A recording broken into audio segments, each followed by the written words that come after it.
ওনার নানের শীষে শাহিদ ভাইয়ের নাম আছে মিশে। জাতীয়তাবাদী ছাত্র দলের প্রতিষ্ঠা বার্ষিকী উপলক্ষে একটা কথাই বলতে চাই, নেত্রকোনা জেলা ছাত্র দলের সভাপতি হিসেবে সাহিদ ভাইকে দেখতে চাই। আজকের এই প্রতিষ্ঠা বার্ষিকীতে শহীদ জিয়ার নির্যাতে করা দল দক্ষিণ এশিয়ার সর্ববৃহৎ সংগঠন জাতীয়তাবাদী ছাত্র দল আজকে তারেক রহমানের নির্দেশে আজকে বাংলাদেশে একটি গণজাগরণ সৃষ্টি হবে ইনশাআল্লাহ, এবং নেত্রকোনায় একটি গণজাগরণ সৃষ্টি হবে।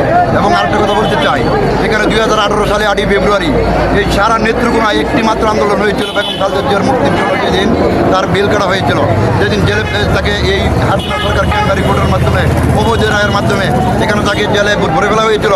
যেদিন বেগম খালেদা জিয়াকে যখন অবৈধ রায়ের মাধ্যমে যখন এই কারাবাসে প্রেরণ করা হয়েছিল, একমাত্র এই শাহিদের নেতৃত্বে এই নেত্রকোনায় একটি আন্দোলন